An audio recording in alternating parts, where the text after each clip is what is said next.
start.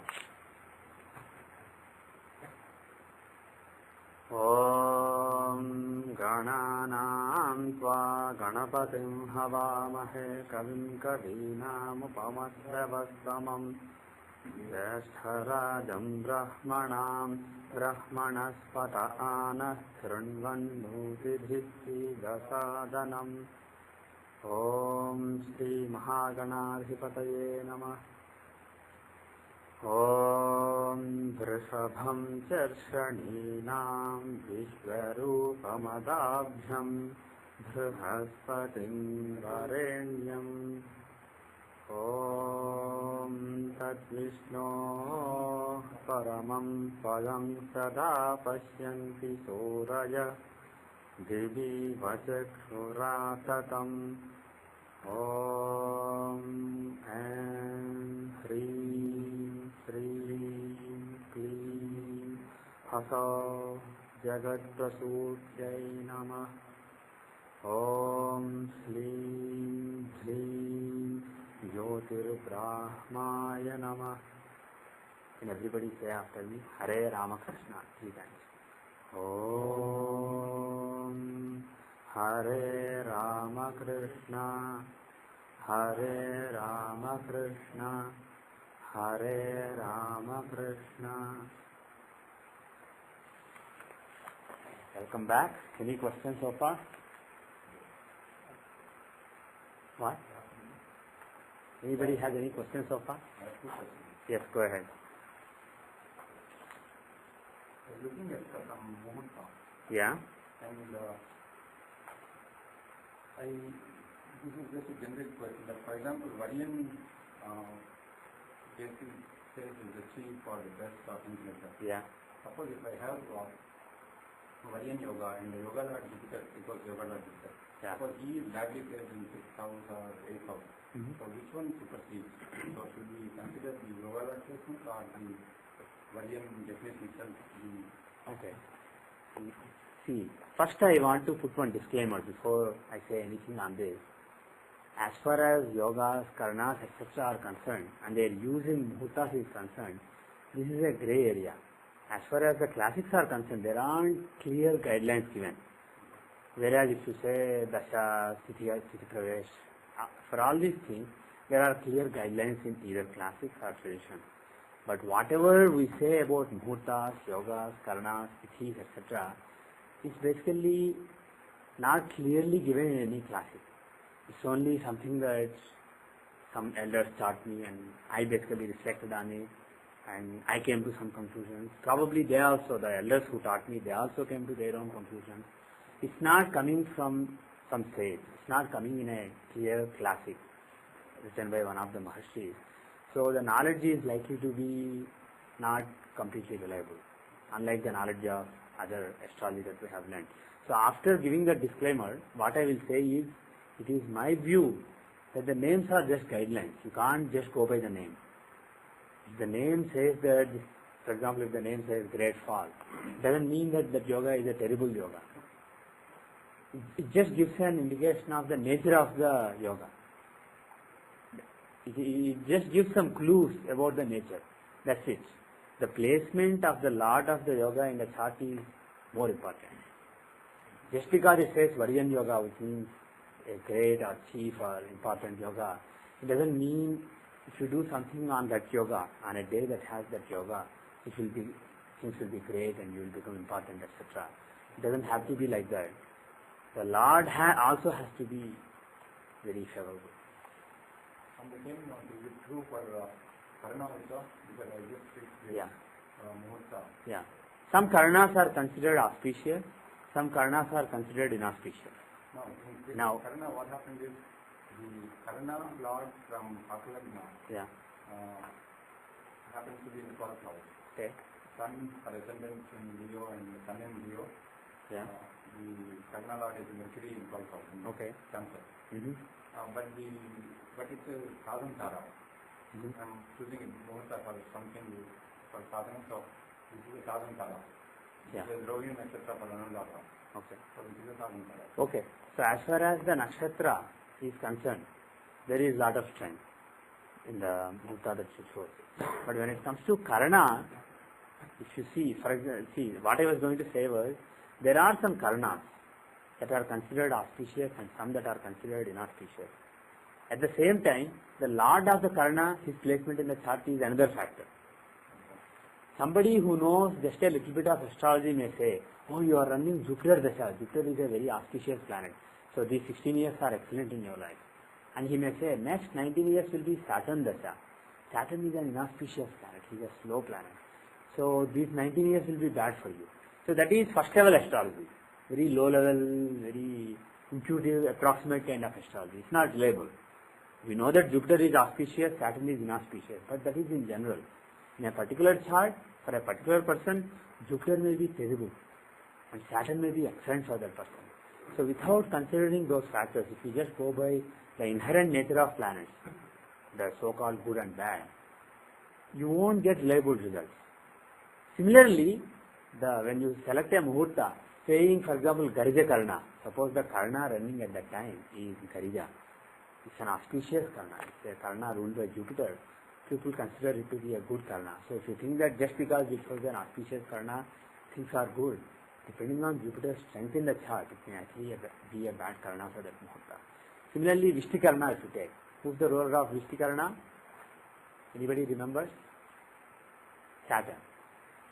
So if you go through the list, Saturn is the ruler for Vishti Karna, and you may think that because Saturn is considered a malefic planet, you may think that Vishti Karna is a bad Karna. Usually for many muhurtas, when you start something auspicious, people don't choose that Karna. But if Saturn is strong in a particular chart, it may not, especially if he is strong in the natal chart of the person, as well as in the muhurta chart that you are choosing, that may be the best Karna for starting something. So, just like when you interpret dasas, even for muhurtas, for judging tithi, swara, karana, nakshatra, for everything, yoga, for everything, there is first level things, good and bad, that are generic. They are not specific to a particular time, moment in time. They are generic. Always certain karanas are considered good and some are considered bad. But that should be taken only as a guideline. You can't make predictions just based on it. So when you choose a muhurta, if possible, choose Garija Karna or Vanija Karna or a so-called good Karna. But make sure that the Lord is a good planet in the natal chart of the person. If for somebody Venus is a Maraka, or let's say Venus is the third and eighth Lord, and somebody is starting his career, and you want to give a muhurta to him, even if you choose Venus to be strong in the chart, still Vanija Karna may not be a good Karna. So make sure that you choose the Karna, Tithi, Yoga, Vara, etc. of planets who are conducive in the natal chart, in the birth chart.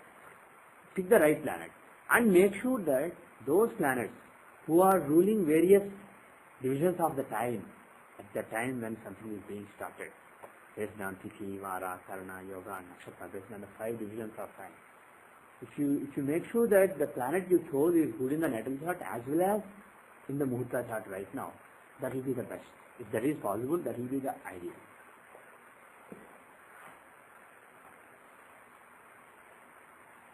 So bottom line is, thumb rules are just thumb rules.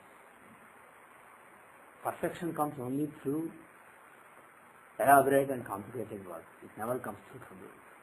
But thumb rules can be helpful. Any other questions so far?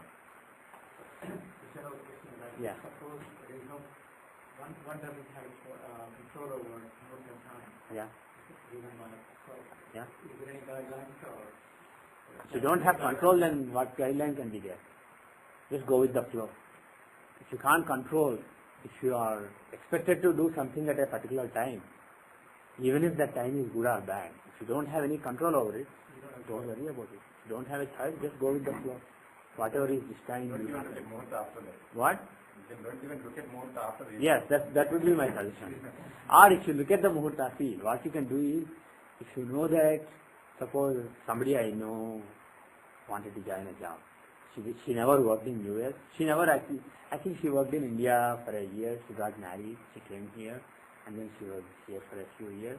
And now she got an opportunity to work and she wanted to start. And this company hired a lot of QA. She joined QA of a high-tech company. and they hired several people and they were giving training. So they had a 1 month training plan, and all these guys had to start at the same time. They said, come on Monday at 9 o'clock. That's when the training will start. So she couldn't pick the day when she would join the job. It was her basically first job here. Though she did one job long back in India, it was an inconsequential job. So this is like starting her career. And she doesn't have a choice. And the time that day, yes, Kiran?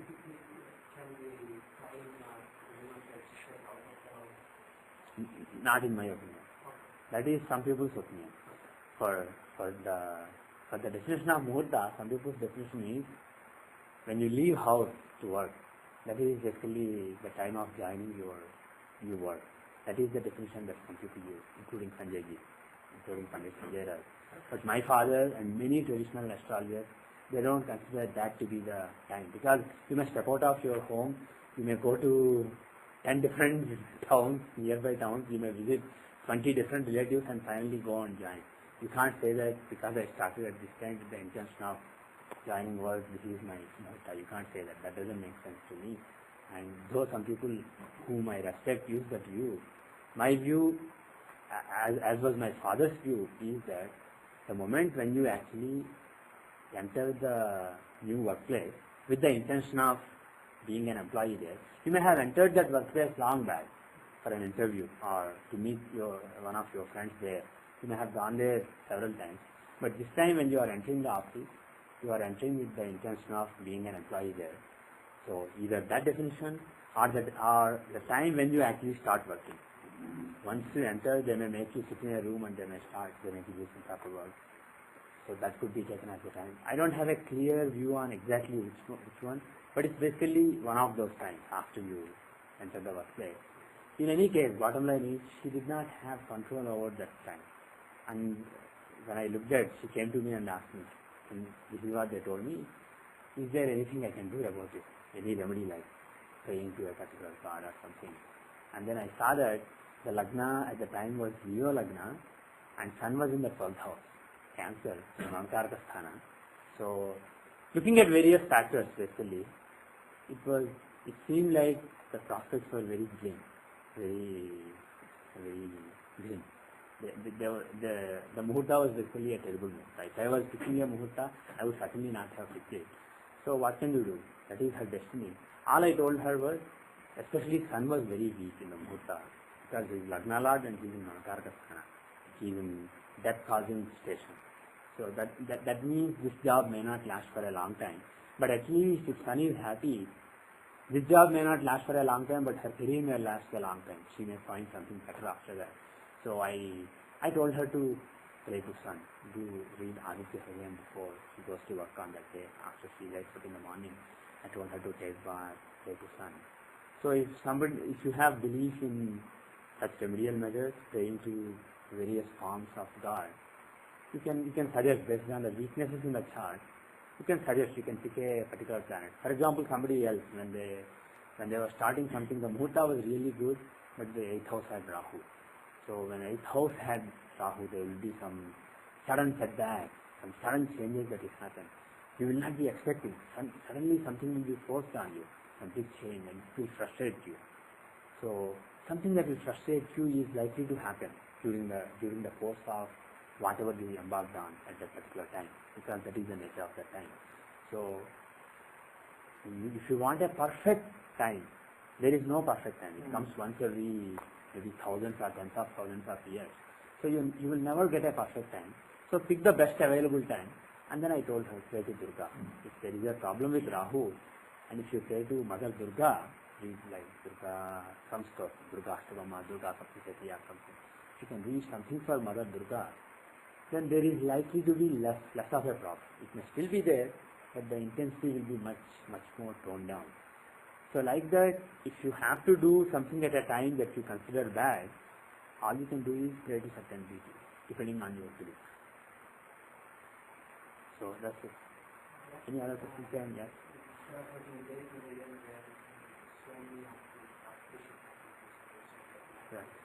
Right.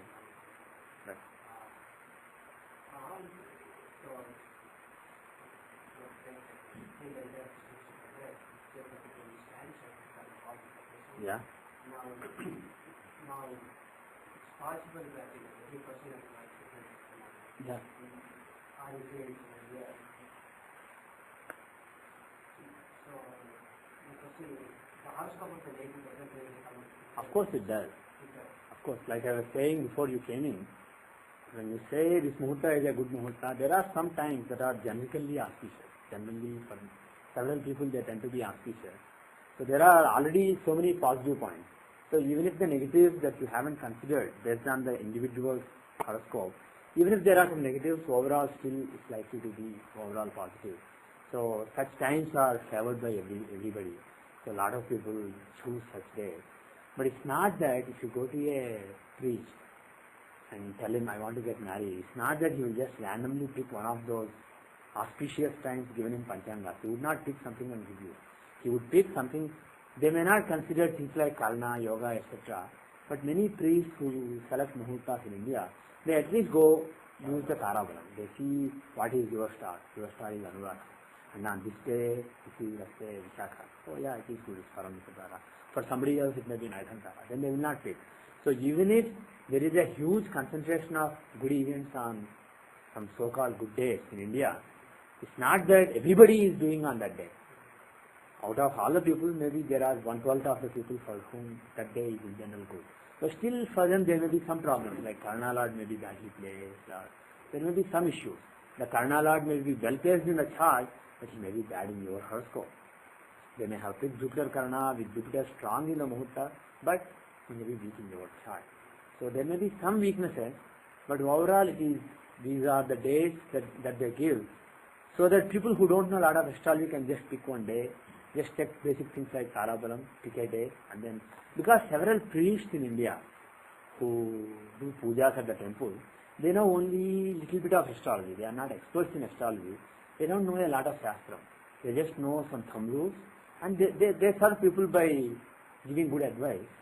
So they are definitely playing a good role. And if you want them to learn everything systematically and then help people, it's not possible for all of them. So the Siddhantis who know a lot of these things, they consider various criteria. They pick some good muhurtas that are generally good for several people. They just give it in the books. And these guys go by that book, just check the Tarabalam and pick the muhurta for the person.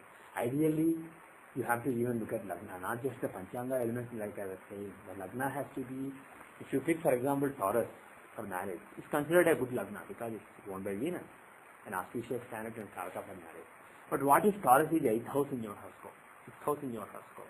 And what if it is very strong in your horoscope? Is it good to do an auspicious thing like getting married on such a muhurta? It's not so auspicious. So you have to go by all those things. But even if you don't, in general, there are already several positives. So it has a better chance of working. So that is why you will see that in India, there are some days which are considered good, on which you may see, if you go to a big city in India, you may see all the function halls booked on those days. There are certain muhurtas. There may be 70 people getting married at 2 o'clock in the early morning on a particular Saturday. You will be surprised to see how so many people get married at the same time in India. But the thing is, things are changing now, but at least in the past, marriages and other things in India lasted for a long time.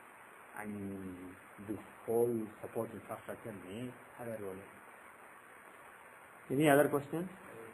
Very generic Philosophical question? Okay, go ahead.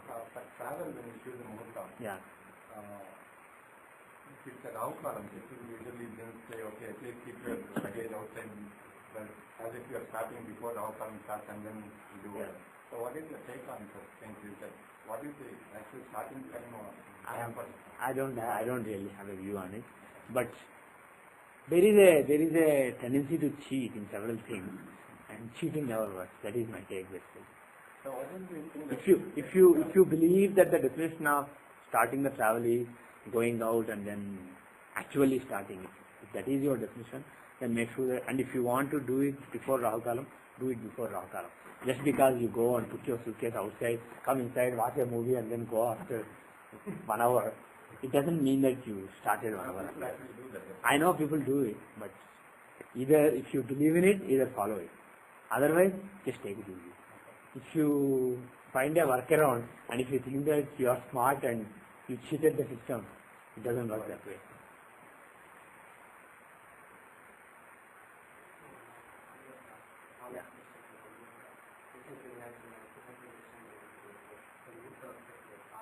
Yeah. Now, since the rules are now in effect, Yeah. can we use that individually apply to the Yeah, sure. Sure. Yeah. You want to do it now? That's okay then. You try to do it. Any other questions? Yeah. How sensitive is this to, let's say, movement of, let's say, your birth area from, let's say, which is considered to be a town to something that's 15 miles away? Or say that you were born in a rural site Uh-huh. and you only have your program for a town 15 miles away. How sensitive is the measurements of the theories of that? Yeah, that's a good question. You have the Rashi chart in which we see the physical existence, the overall physical existence of the person. That chart is not very sensitive. But there are some higher charts which also we use, and those are very sensitive. So if somebody was born, let us say, in Burlington, and you take Boston instead of Burlington, for example, some of the divisional charts, the rising sign may change. So you do need accurate coordinates. But I will say this, that is one part of the equation. The other part of the equation is the time itself. The time when somebody was born, if somebody says 9:30, but actually they were born at 9:32, that again makes a difference. So what I would say is, these are two different variables, but they have a similar effect. So you can treat the two variables as one variable, which is, as far as I am concerned, if you look at this thing called Lagna, the ascendant, the rising point on the eastern horizon, this is at 15 degrees, 25 minutes, 42.77 seconds here in this particular chart in Virgo. So that point is my variable. All other variables like variation in the place, variation in the time, etc., all those will basically finally result in a variation in this particular degree, this particular longitude. So I can basically think in terms of this. But again, this is an oversimplification, because this rectification of this particular rising sign, it changes how various divisional charts are cast. It changes the reference point of those divisional charts. And there is another thing, there is moon, for example. If you look at moon's longitude, it is at 0 degrees, 17 minutes, 21.13 seconds. And we take geocentric coordinates. So if the time changes a little bit, but the place does not change, or let's say time and place both change, they impact the rising sign longitude together, Lagna longitude together, but moon longitude is impacted only by the time, not by the space. So in other words, there are two variables. As far as Lagna is concerned, they have a cumulative effect. You can treat them as one variable which is affecting the Lagna. But as far as moon's longitude is concerned, only one variable is impacting it. So though I said that you treat them as one variable and rectify the exact longitude of Lagna to make the event logical, if you do that mostly works, but that may result in a slight error, a few arc seconds of error in the longitude of moon. If you are smart, if you do all the rectification perfectly, the Lagna longitude you may have it accurately, but the other longitude you may not have it accurately. It may not change the charts as far as various 16 divisional charts we use are concerned. Lagna, moon, sun, everybody may be in the same position, so you may have it right.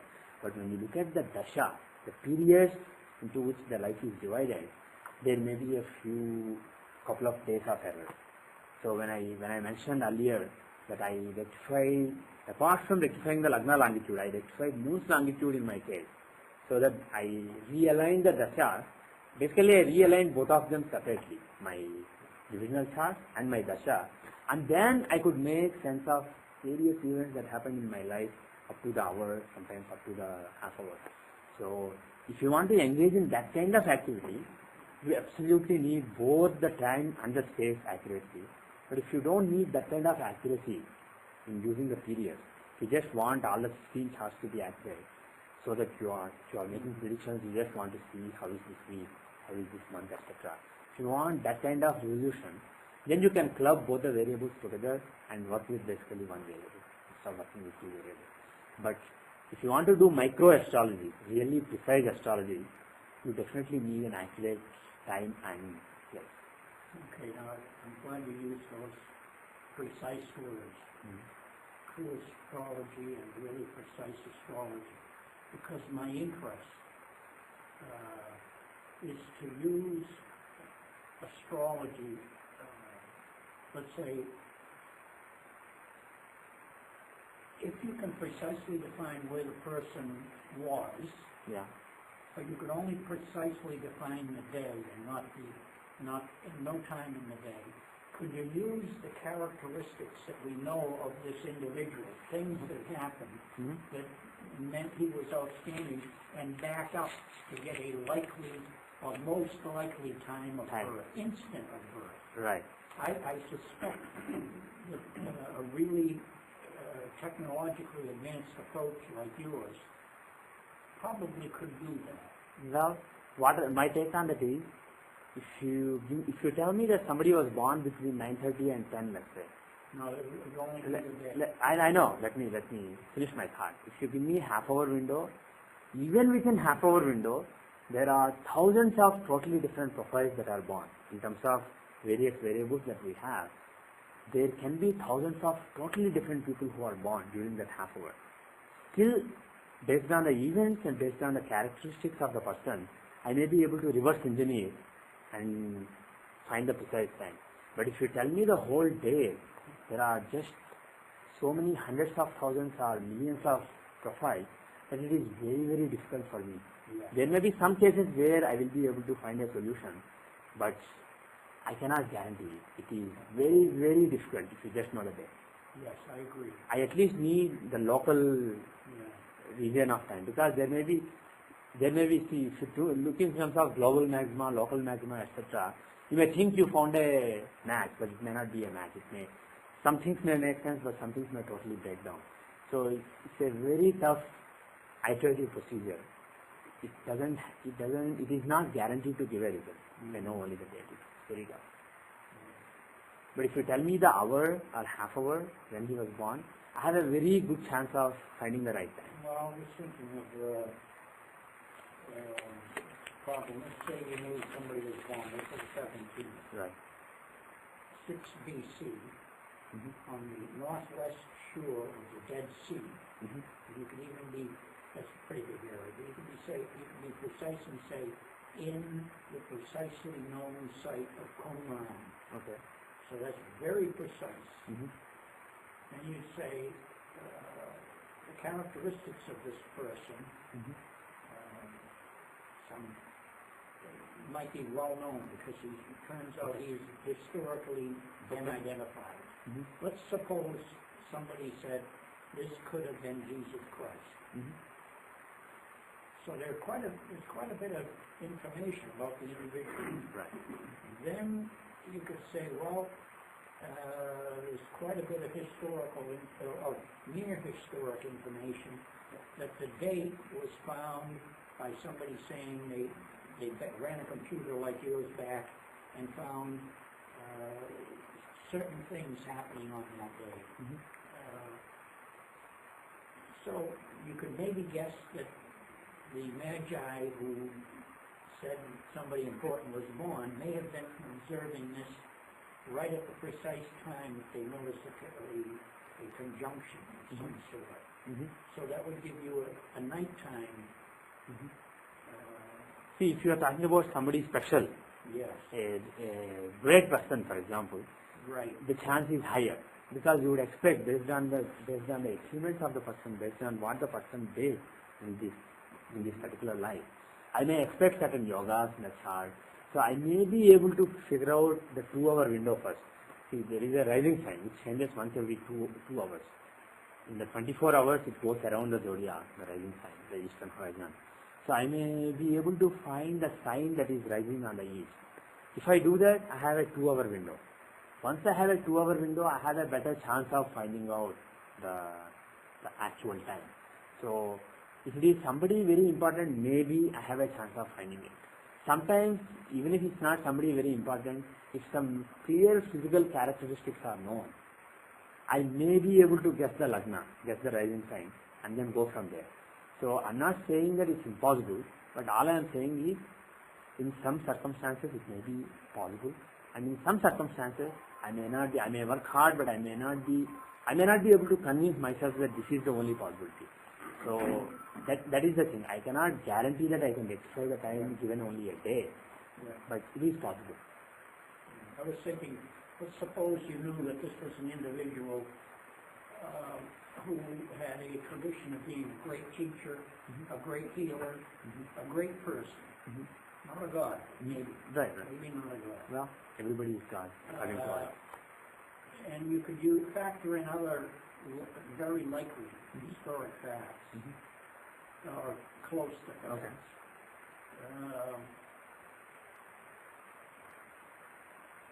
It seemed, and say you knew something about his bloodline. You knew that he might have been born out of the royal house of David. Yeah, that will be helpful. Or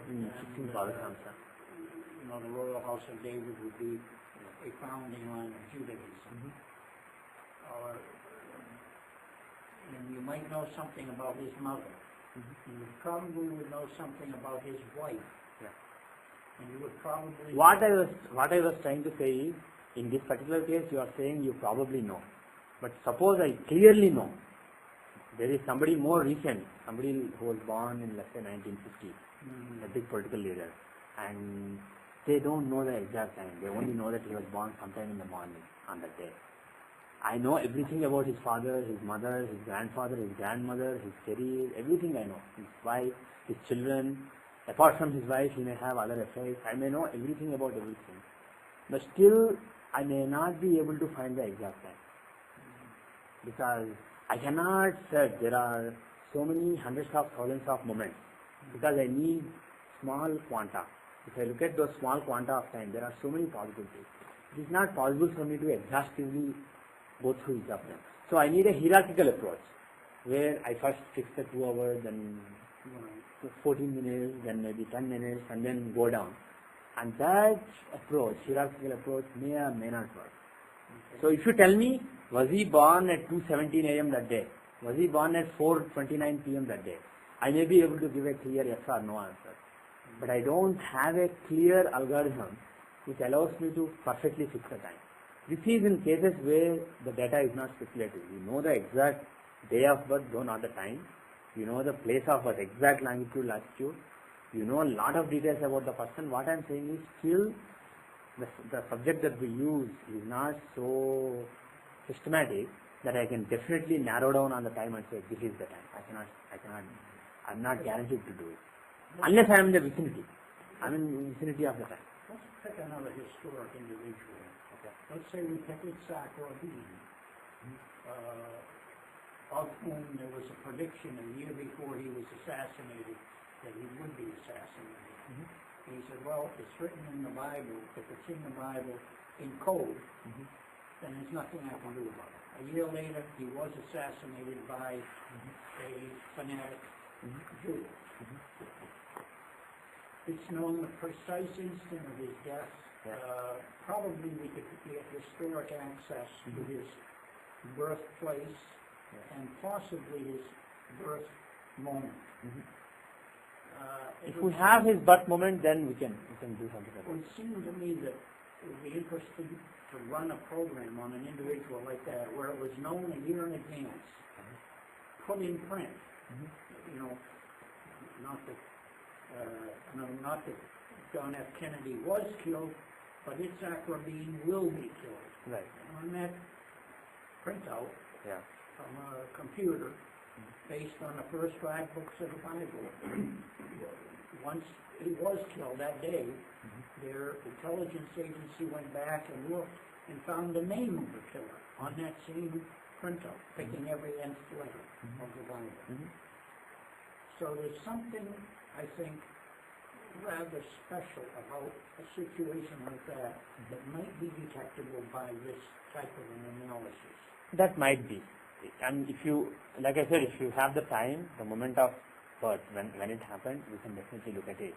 And if somebody knew earlier that he may be dying, if somebody had pre-knowledge of the death, there are some combinations in astrology. For example, I told you earlier that the third house from Arudha Lagna will show how the death occurs, what kind of death.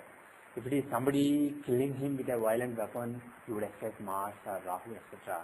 But not only that, but if somebody had an idea that he was going to die on so-and-so day or in so-and-so year, if there was some expectation about the death, which was not a total surprise, but there was something expected about it, you would expect Jupiter associated with the house of death, the third house from Arudha Lagna. For example, it could be somebody who has a particular disease, he went into coma, so and then he came out of coma, and then he knows that he has cancer, so he's going to die in the next 3 months. He and his family members may be aware that he's going to die. That is one possibility. The other possibility is a prophecy or something like this example. So when you have such situations where a person knows that he is going to die, Jupiter would be expected to be involved with the third from Arudha Lagna. So suppose he gives you the time, the date, and then the place, let us say. But there is an uncertainty, let's say. The date may be this or this. Suppose you have to pick between a couple of alternatives. You can use that criterion to pick the right one. You would expect, if the data is accurate, you would expect Jupiter to be associated with the third house from Arudha Lagna. In the Rashi chart. And if you expect, if that person was reborn, let's say, suppose somebody thinks, in my last life I was that person. I knew I was going to die, I died like this. Somebody says, then you would expect that combination not in the Rashi chart, which is this life, but in T60, the divisional chart, the 60th harmonic chart, which would mean that in the previous life he knew that he was going to die. Yes. At the same time, not the other company.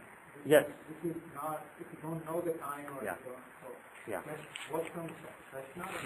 That's basically like Prashna. That's basically a special kind of Prashna. There is a technique called Nashtajarkam, which was given in classes, but I have not really experimented much with it, and I don't really have a framework to experiment with it and make sure that it works. So I never really worked on it. There may be other experts who worked on it, they can tell you better. But this technique is, suppose somebody doesn't know when he was born. The year, the date, the place, he knows nothing. The time, the person knows nothing about when he was born. And then he comes to you. Then you can't make a very super fine chart, but there are techniques for making a prashna, which is basically ask a question to the gods, to the divine. And then, provided the gods are willing to answer you at that time, there are certain combinations that you would expect in the charts at that time. Provided those conditions are satisfied, there are some clear rules given. You will look at Val Samsara, you will look at Jupiter sign, etc. From that you can guess which year he was born, which sign Jupiter was occupying at the time of birth. Was he in Libra, was he in Scorpio? And then you can find where Sun was at the time of birth, where Moon was, where Lagna was. You can deduce the planetary position from the Prashna chart, from the chart that you cast at this time. There are some clear rules for transforming those coordinates and then arriving at the birth coordinates. So this is a special subject called Nashtajatakam, which means lost horoscopy. Horoscopy is totally lost when you can do it. So there are some rules, and if any of you are interested, those rules are given in Parasara's Brihad Parasara Hora Shastram, and there is a book called Nashtajatakam by P.S. Shastri, in which he culled out from various classics, culled out the verses from various classics, and he gave some examples also in that book. So you can go through that. But unfortunately, I have not worked with that. I'm more comfortable when somebody tells me, this is when I was born, then make the chart, maybe change it a little bit. I'm much more comfortable with that. I'm less comfortable with the question kind of methodology. Yes. The reason I'm asking the question is Yeah. that it appears to me that astrology has much more value than certain scientists are willing to credit it could be. And that the problem of overcoming prejudice and bias against astrology maybe could be well served by attacking a problem, let's say, let's go back to Itzhak Rabin, where you could run a chart, maybe not just on Itzhak Rabin, but on the man that we now know for a fact killed him. Probably similar data would be known about him, where he was born, birth time, and run an overlapping pair of charts. Yeah. And say, what is it about these two men that even though a very security conscious state like Israel, with a prior warning of a year's time, and a cultural and religious history of paying attention to prophecies, they could not acknowledge the value and relevance of something. I don't care whether it's astrology or tiddlywinks. If you get information, it has value. Now this is value that we know is 100% correct. My take on that is, even if I look at both the charts and say, see, it is so clear that destinies are linked, still a skeptic would remain a skeptic. It wouldn't be convincing. On the other hand, because I'm looking at something that happened and justifying it. So even if I didn't know any astrology, I could basically be making up logic and explaining things. So I would consider it less valuable in terms of proving skeptics. If I'm interested in proving skeptics, a more valuable way maybe to make predictions about the future. If I say, for example, this will happen to Bush, so-and-so thing will happen to so-and-so person, the next president will be Al Gore or somebody else, or this guy or this guy. That kind of future predictions have better chance of convincing people. And if for example, if we define our studies in financial astrology, and if somebody makes predictions about stock market for the next 1 year, and let us say they are reasonably on the dot, that will prove to the skeptics. If you are really interested in proving to skeptics, I would focus on future and get reliable techniques that would make tough to guess predictions. Some predictions may be easy to guess. For example, Bush and Kerry were contesting in the election. If you guess Bush would win, you have a 50% chance. Of course, I predicted that Bush would win. A lot of people predicted that Bush would win. Some people also predicted that Kerry would win. But the thing is, it's not earth-shattering. If I make such a prediction and it comes true, it's not really earth-shattering. And immediately after the election, I made a prediction, even though I don't know who will be running in the next election, that Al Gore has a very good chance, even though he seems to be totally retired from politics now. I made a prediction immediately after Bush won that next president may be Al Gore. He will suddenly come back into politics and run. That may not happen, but suppose that happens, that will be more, it's still not earth-shattering, but it's more convincing. Similarly, some predictions have 50% chance, some predictions have 10% chance. So if you make low probability predictions, and if you are reasonably consistently accurate, that will prove astrology. And I was mentioning it in a different class, in a previous class. I have an idea. I'm not ready to do it yet, but I believe that in a few years I will be ready. What I can do is I can ask some rationalists to come and give me 20 charts. Give me some events. When was he married? In this chart, this is the data. Give me only accurately known data, because you can find reasonably accurately recorded data.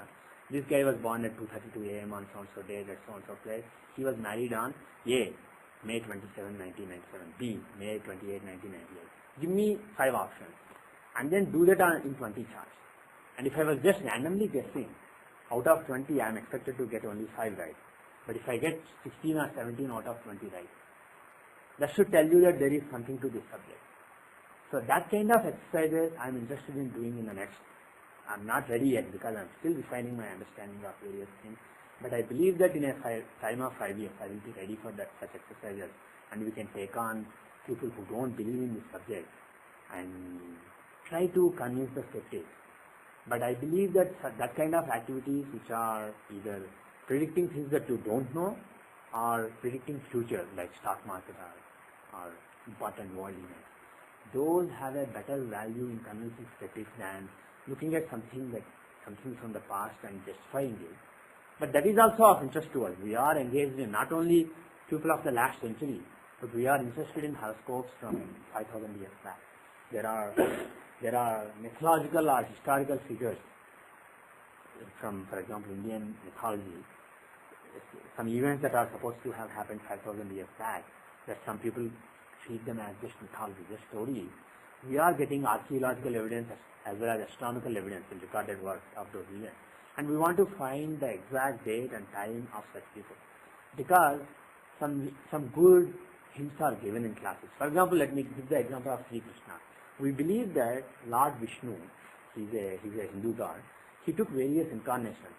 And Parashara, the person whom I follow in all my teaching, great sage, he gave a clear combination. He said that all of Vishnu's avataras are born when there is a Raja Yoga, a special particular combination between two planets, at least two planets in the horoscope, so that both of them are in Devalokamsa. There are so-called Vaisheshikamsas that you can see in the strengths window here. If you see, for example, like Amsabala, see right now, out of the 10 divisional charts, Sun is strong in 3 charts. Mars is strong in 3 charts. Jupiter is strong in 4 charts.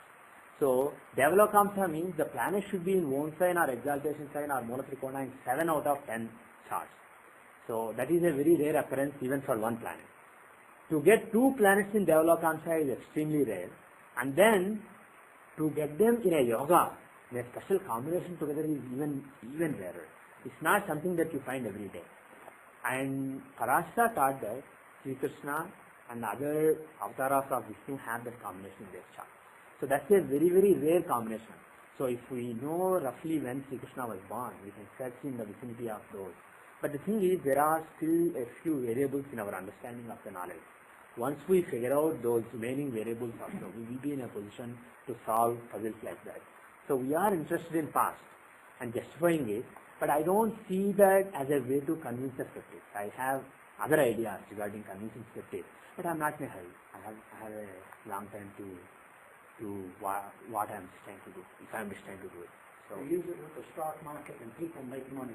People will believe you. They will right. say a But stock there is also some market bad karma. We believe in the concept of karma. We believe that this is a divine subject. Yeah. And if you use this knowledge, we believe that it's not good for you. So that is the situation in terms of financial market. Not that I know things that work reliably. The techniques that I know work only 60-65%. I can predict the stock market only up to 65%, not really 100%. But I could work on it and focus on it and try to come up with something. But the hesitation is, it may not actually be good for me. But the other thing that I mentioned where I solve puzzles, give me 20 charts, I figure out of. If you make it subjective again, I can say something and it may seem right to somebody, it may seem wrong to somebody. But if I make it objective, when did he marry? When did his second marriage happen? On this date or this date or this date or this date. That is objective. Out of A, B, C, D, E, I pick one. So there is no scope for interpretation or subjectivity there. So if I do that kind of exercise, or if 20 is too small, I can do 100. You would expect out of 100, you would expect 20 to be right if there are 5 answers. And if I get 80 or 85 correct out of 100, that should convince the skeptic that this is not nonsense. So we will hopefully, not only me, hopefully some other people will join me in this effort.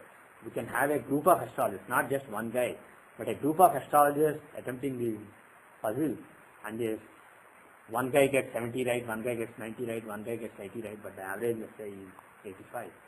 That should be very convincing to the rationalists. So if the time comes, if gods want this knowledge to get its due, it will happen. If some of you are chosen to be part of that exercise, it will happen. So don't worry, just continue studying the knowledge. When time comes, you will take up this. Any other questions? Did Sai Baba have a special yoga with 30 strength? Which Sai Baba? Siddhi or Puttaparthi? The Satya Sai Baba? Yeah. Yeah, I think I have his chart. For me? Oh, is it in Telugu? Oh, okay. Sorry. Okay.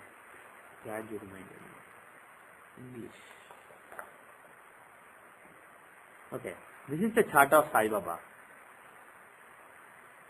He is a spiritual leader from India. He is an occultist and he is believed to have some special powers. A lot of people believe him. He has following all around the world. He's from a place called Puttaparthi. And if you look at the chart, you see 4 planets in Lagna. The Lagna is Scorpio. It's an inherently occult Lagna. It is the 8th sign of the natural zodiac. So Scorpio, when you are looking at occult happening, Scorpio is one of the interesting signs for that. And you have Lagna, the rising sign there, and you have 4 planets there, and you have Rahu and Ketu on the 8th house axis. If you look at the 8th house is the house of occult abilities, occult knowledge, etc. And the 8th lord is in Lagna, and the 8th house has Rahu in it, and Ketu is exalted in the 2nd house. This is Vaksthana. When Ketu is in Vaksthana, there can be some intuitive speech, etc. At least there will be, according to the Shastras, Ditiye Sphatavagdata. Ketu, when he is in the 2nd house, gives very clear speech, very magnetic kind of speech. He has a very powerful speech. When he speaks, people are basically like they're charmed. And you have Rahu and Ketu on the 8th house axis. The sign itself is Scorpio. So from this you can guess that it will be somebody who is into occultism, who has some mystic abilities, etc. And if you look at Navamsha, if you look at the Navamsha chart, see where is Atmakaraka? Who is Atmakaraka? Jupiter is Atmakaraka, right? Jupiter is Atmakaraka, and if you look at the 12th house from Atmakaraka, you have Ketu there. You have Lagna itself there. And one of the rules is, if the 12th from Atmakaraka has Lagna, the person will be a saint kind of person. And if Ketu is there, he will get moksha. Here, Lagna and Ketu are both there. So you can, right away from that, you can see that it is somebody who is a saint, who doesn't want anything basically. He is happy with what he has. And Ketu there, so he has a good chance of getting moksha.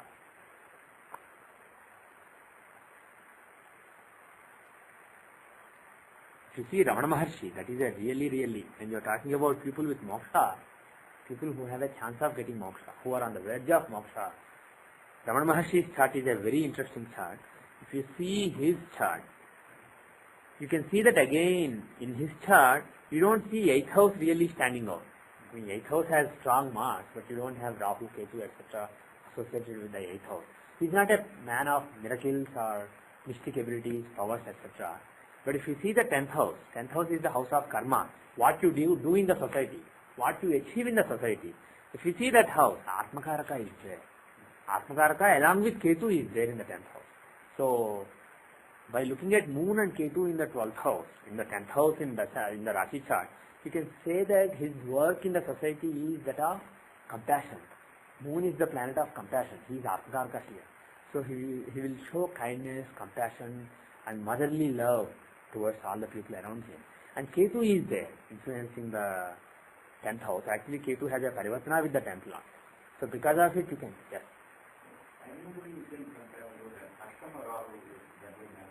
Yes. Ashtama Rahu can give lot of setbacks in life. But also when there are certain yogas, he can give lot of occult abilities. People who have an influence of Rahu or Ketu on the 8th or 12th house, you will see that they may have occult abilities. They may be able to do miracles, they may have some siddhi, etc.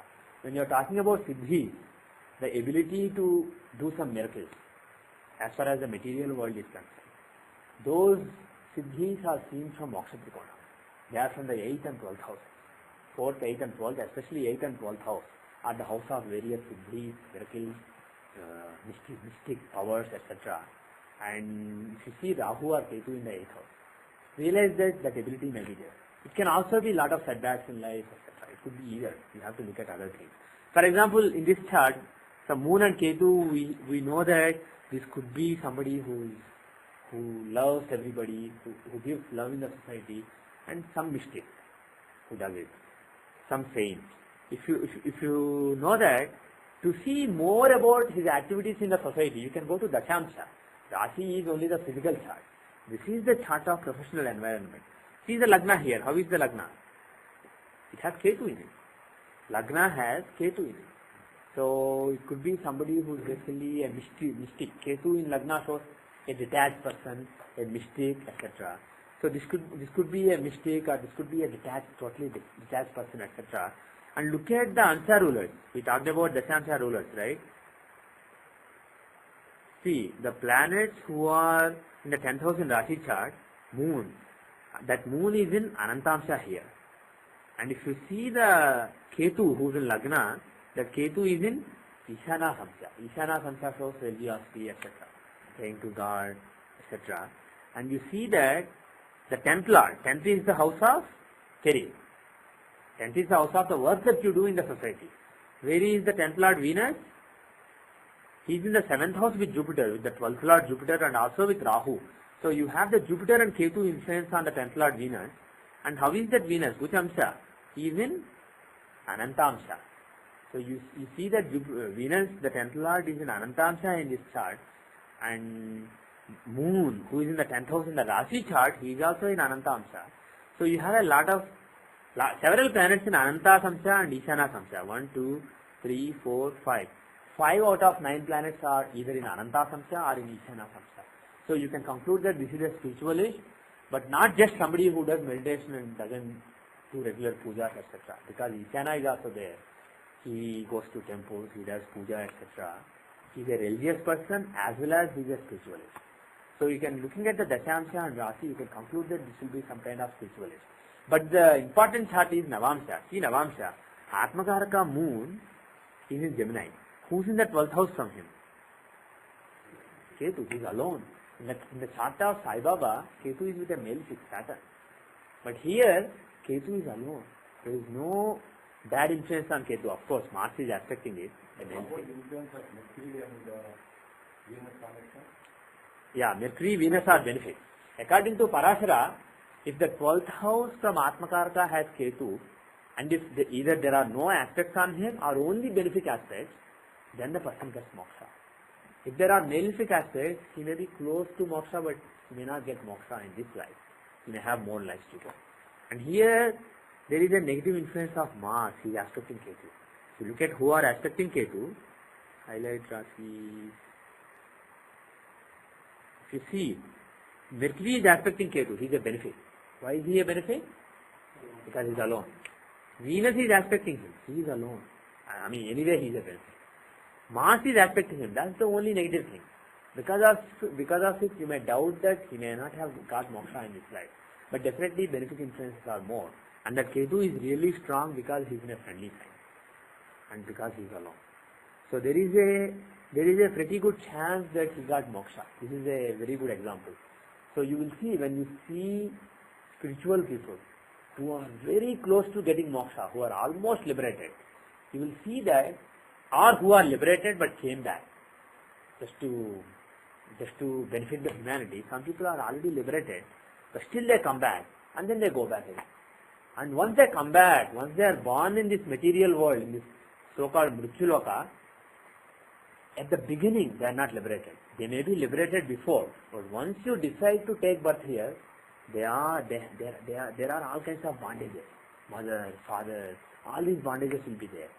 But because of their karma from various past lives, they will go through situations which will make them liberated very fast. The situations will be conducive, but there is a danger of making a mistake and then getting stuck in this world again and being born. You can do a mistake and then all the good karma that you did in so many lives can be wiped out. So that is also possible. So when a great soul takes birth again, they are aware of the risk. They are aware that once you come to this world, you can be stuck. You may have to be born again and again and again. They are aware of it. But out of their love and compassion for the world, and out of being in sync with the divine will, and because divine will wants them to be born again, they just decide to be born again. They decide the right mother, right father, the right time to be born, and then the rest is God's play. But usually when such people are born again, they become liberated very easily. It may take a few decades. For some people it may happen at the age of 10 or before that. But until then they are stuck in the bondages. Once they become liberated, they are not touched by any karma. Whatever they do, they don't do it because they want to do or they have some selfish interest. But they know what the God wants. Their mind is in tune not with their own will. Their will basically is dissipated. The individual will totally disappears. And the divine will, the mind gets tuned to the divine will. And once the mind is tuned to the divine will, individual will is not involved at all. You are not touched by any karma that you do. You may kill somebody, but you do it because you have to do it. The divine will wills you to do it. So you will not be affected by any karma. So such people, when you see the charts of such people, you definitely see a lot of strong Ketu influence on important houses. One second. And you will see that either the 12th from Atmakarka in Navamsa will have Ketu, or sometimes I saw that in some great souls chart, I saw that Ketu himself is in the first house from Atmakarka. He is with the Atmakarka instead of being in the 12th. Ketu is in the first house from Atmakarka himself. So one of these is very likely to be observed. Yes, yes. If such a person comes to you, Yeah. so You are blessed. Yeah. then do we, if negative influence like Mars, Yeah. I can give a data. Yeah. Do you suggest some remedial measure or something for that? I can give data if you want to. If such a person comes to me, of course he is already a Jivan Mukta. If he is already liberated while living, then he would probably not come to an idiot like me. And even if he comes, I will just say, go away. But if I think that, if I don't know, or I will ask him, can you tell me something about my chart? Even if you don't know astrology, can you tell me something about me? That's what I will do. But suppose this is a 12-year-old or 15-year-old who doesn't know who he is. He still has to wake up and then remember it. Wake up from the somber and then progress and then finally become liberated. It can take a few years. It's not a one-day thing. It's like a tapasya. And your Toro karma, all the karma from the past lives will aid, but it will not guarantee it. So you have to still go through that suffering and that passion, that the tapasya. But suppose somebody comes to you, if you think that he has a good chance of being liberated, you should try to suggest the Ishtadevata. Don't bother about Karana Devata, the fifth lord in Dashamsa, etc. Such a person doesn't need to have a good career, to get livelihood, etc. It's all unnecessary. Just look at the Ishtadevata. So the person has Ketu with Rahu in 12th from Atmakaraka and Ketu with Ketu with Saturn in Taurus. yeah, With the Sun Atmakaraka in Gemini. So Sun is the Atmakaraka, he is in Gemini in the chart. Right. Ketu and Shani are in the 12th house. And where is Lagna? Okay, forget it. Who are the planets aspecting Ketu? He is only with Saturn. There are no other aspects. There are no other aspects. So now, You want to bring up the chart? do you have? It is 10th October 66. One second. 10th October 1966. Yeah? And time is 10:20 a.m. 10:20 a.m. Where? And Hyderabad or Vijayawada? It is India. It's Okay. Hyderabad. Okay. Hyderabad is India. Okay. Okay. So we are looking at the chart of somebody that Seshu found interesting. He or she? She was born on October 10, 1966 at 10:20 a.m. Secunderabad, India. 5 hours 30 minutes east of GMT. Yes? 1966, right? This is Dashamsa, that's right. You are expecting Navamsa? Yeah? Are you sure the date is right? The month, date? October 4th. 10th, 4th. You said 10th. Okay. October 4th, 1966. Sorry, the data was wrong. Yeah. October 4, 1966, 10:20 a.m., 5 hours 30 minutes east of GMT, Secunderabad, India, 78:30 east, 17:27 north. So, Again, Ketu is not with Saturn. Ketu has Saturn also. yeah, okay. Can I save it under some name or initial? Seshu. Already there is a Seshu anonymous chart. Anonymous spiritual chart. Okay, lady. What? Question mark not allowed. Okay. I think it's a wild card, so it doesn't allow anything. Question mark, star, Okay. Okay, so if you look at this chart, first of all, the Atmakaraka is Sun. Is there any Atmakaraka Parivartana? There isn't. Okay, so Sun is Atmakaraka, he is in Gemini in Navamsha, and if you see the 12th from him, it has Ketu in it.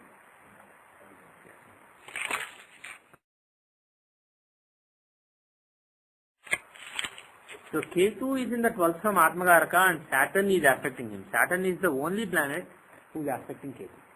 So there is a malefic influence, but nevertheless it is Ketu who is in the 12th from Atmakaraka. So there is a good chance that this person is spiritually advanced and quite close to liberation. And quite close doesn't mean 1 or 2 lives, it could mean tens of lives, but still hundreds of lives. But that is still very close, believe me. So if you see, so we should see the Rashi chart also. See, basically, is there a chance of spiritualism? You can't conclude just by Navamsha. You should also look at the physical chart. In the Rashi chart, the 12th Lord, the Lagna Lord Ketu is in the 12th house of Moksha. Ketu is the Mokshakaraka. He is in the Moksha Sthana along with 8th Lord Mercury. So, when I look at this, my immediate thought would be that this person will have several powerful spiritual experiences and a spiritual awakening in life. I would definitely expect, based on this Rashi and Navamsha, I would expect this person to have strong spiritual experiences. Also look at Navamsha, forget Atmakaraka. Even from Lagna, the 8th Lord Mercury is in Lagna, that is Scorpio Lagna, with Rahu in it. So this person is destined to have very strong spiritual experiences, very strong out-of-body experiences, like Kundalini awakening, Kundalini rising to, I don't know which level, but definitely Kundalini rising, that kind of experiences must be there. Already? Okay. What I was going to say was, even if it's not already happened, it will definitely happen. There is no, unless you see the dashas, you cannot know. Somebody may look like a very normal person. He may have all kinds of addictions. When you see him, you may be doing puja every day for a couple of hours, and you may think that this person is so, he may be smoking 10 cigarettes every day, drinking alcohol. You may think this is a very bad person. But you may not know. Suddenly when the right period comes, the person may be transformed. Somebody may give him one mantra, just doing that mantra. You may be doing the same mantra 1,000 times every day. That person, when he does it 108 times, one day, that may be enough. Suddenly his Kundalini may decide to rise and he may start experiencing the divine. He may start experiencing to be part of the divine. So, you should never take somebody easy just based on their appearance or how things look so far. So I was going to say that even if this person hasn't had any experience, spiritual experience until now, she is destined to have strong experiences. But you are saying that it already happened, so that's good. But definitely this is somebody very spiritual and very blessed. And who should she pray to? When Ketu is in the 12th house, we normally say Ganesha. But Parashara, what he said is, if Ketu is in the 12th house with this planet, then pray to this planet. With this planet, then pray to this planet. That is what Parashara. Strictly speaking, that's what Parashara said. If he said with. He did not say aspect. But we can extend it and imply aspects also. So basically, Ketu is a Venusian sign and he is aspected by Saturn. So it should be somebody associated with either Ketu or Saturn or Venus. And my advice would be somebody associated with Saturn. Yes. If she can pray to Vishnu. Saturn in Cancer. So it can be Vishnu, it can be some kind of Brahma, but we don't pray to. So it can be Vishnu. For Shani, it can be Vishnu, Vishnu's avataras. So if she prays to a Vishnu's avatara, that can be very beneficial. Or Shani is aspecting a Ketu. So for example, Matsya avatara. She prays to, for example, Vedanarayana. There is a particular temple. I don't remember which town it is in.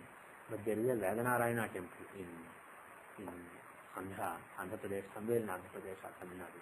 If she prays to Vedanarayana, visits the temple and gets some mantra from some.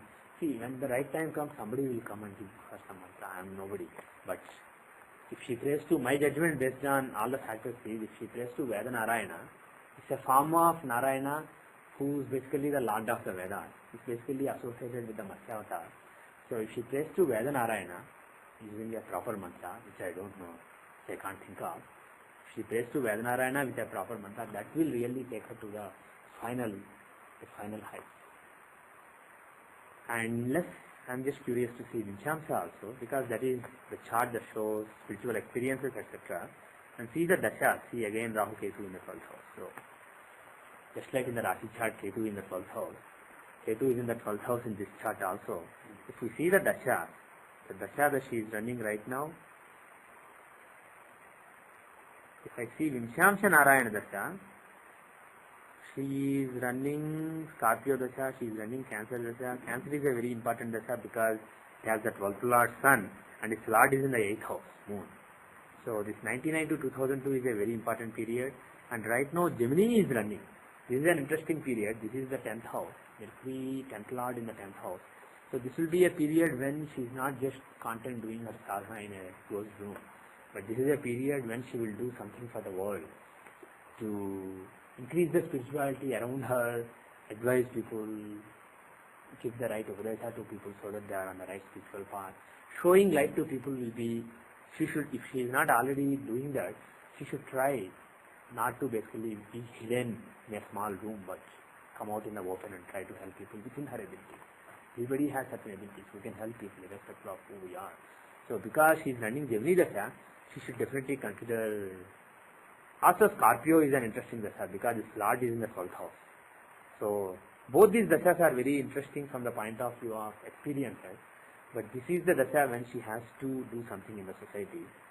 Okay, and then it's very desires. So she should, with whatever understanding she has of the divine, she should try to help people in this particular dasha. Pardon me? Yeah. Why is that important, teacher? Its Lord is in the 12th house. Aquarius Lord is in the 12th house, and Aquarius is the third from Arudha Lagna. And third from Arudha Lagna, what does it show? Yeah, that. Losing your identity. Arudha Lagna is your tangible identity. Third from Arudha Lagna is losing the tangible identity. So when it happens in Vinchamsa, the third from Arudha Lagna, it can show. Pardon me? It shows the Spiritually, basically you. detachment from Yeah. If you are totally detached, see, if somebody, let's say, go to a samadhi, a great spiritual person whose kundalini has risen enough to come to Sahasrara, suppose his kundalini, his or her kundalini rises to Sahasrara and he goes into a samadhi. What is that? What is that state? Yeah. You basically, all of us know that there is a God. But we think that this person, Narasimha Rao or Seshu, this person is a different entity from the God. So we have clear boundaries between what is body, what is mind, what is soul, what is the supreme soul of the whole universe. We have all these clear boundaries. And Samadhi is a state where no boundaries exist. You don't perceive a different individual within you. You don't perceive your own soul. For most of us don't even know what the soul is. We only can perceive our body and mind. So perceiving our individual soul is a great achievement. And if somebody has, for example, Kundalini at the level of Anahata Chakra, they will definitely know what their soul is. They know exactly what it went through in the past lives. All that knowledge is likely to be there. But when if Kundalini has to rise up to Sahasrara, that person will not have a boundary, demarcation between individual soul and the Supreme Soul. He just feels as if he is part of the Supreme Soul, God. He just feels as if he is part of the God. There are no boundaries anymore. That is Samadhi. So if you reach such a stage, your individual ego, your individual existence is basically died, at least during that time. It may have to come back to life later, but during that time of Samadhi, your individual life has basically cease to exist, your individual ego and individual existence. So that is why the third from Arudha Lagna, the 8th house Arudha, A8, I don't know where it is, but A8, yeah, it is in Leo. So Rahu is in Leo, Rahu and Ketu are in Leo. So A8, these are very important when you are talking about spiritual experiences. So I believe Aquarius will be a period of, again, great passion to go further and lot of tapasya and also some divine experiences. So in my judgment, Aquarius will be a dasha of that. Cancer and Scorpio may have brought some experiences, but Gemini is a period to basically take it easy and try to be helpful to the spiritual progress of people around her. So that would be my advice. And praying to Vedanarayana, I would advise. In general, if Ketu is there, Ganesha is good, but what Parashara taught is, based on the other influences on Ketu, decide the date. Okay? Very, very interesting chart. Is Vimshotri the right Dasha? I think. Pardon me? Yeah, we can see. Are there any yogas? The question was, are there any yogas in the chart? See, first of all, the ninth lord moon is in Simhasanamsa. When Parashara talked about it, I said that Raj Yoga involving two planets in Devalokamsa is said for somebody who is a Vishnu's avatara. And similarly, he gave various combinations. For example, if somebody has a Raj Yoga between two planets who are both in Simhasanamsa, which means a score of 5 out of 10 in terms of Dasvarga. If that is the case, he said that he will be a great emperor and rule the whole earth. He said that Salivahana will be born with that combination in future. And he said that among contemporaries at this time, Yudhishthira has this combination. He said, that's what Parashara told Maitreya. So, in any case, that's not here. You don't have a yoga between two planets. But at the same time, he also said, if the ninth is Dharma, that is the guidance that you are getting from Rishi. So if the ninth lord is in, let's say, Parjatamsa, he will be a very dharmic person, he will do so and so things. He is in Paravatamsa, he will do so and so things. Like that, Parashara defined the ninth lord Samsa and various results. And go on, look up Simhasanamsa. You see that ninth lord is exalted in a quadrant in Simhasanamsa. So this is somebody who has a very strong, extremely strong sense of dharma. And I think for Simhasanamsa, I don't remember exactly what it is, but somebody close to the level of a Rishi basically. Not quite at the level of Rishi, but somebody who is just below that level. That's what I think is the result for ninth lord being in Simhasanamsa. In any case, going to the yoga, how are do you see any special yoga? The Rashi chart here. In the Rashi chart, ninth lord is moon. He is in Simhasanamsa here, Kalparukshamsa. Okay. Now, see the yogas. Are there any important yogas? All the yogas are very positive yogas. Yeah. There are several positive yogas, but no special yoga. For example, you don't have any sannyasi, pravrat yogas, you have to make somebody an escape. What do you mean? Is there a dharma karmasati yoga? No, there isn't.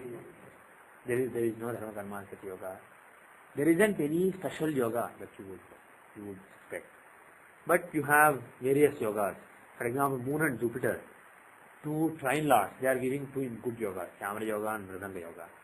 And you have Ubhayachara yoga given by Mercury and Mars, Ketu and Mars. The two Lagna lords are on the two sides of Sun.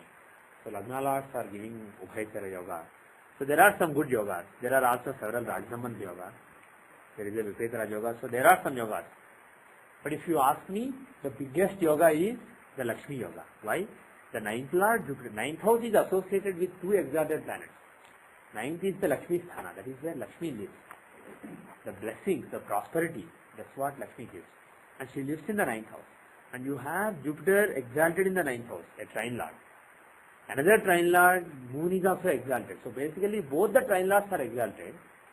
And they are both associated with two exalted trine lords associated with the ninth house.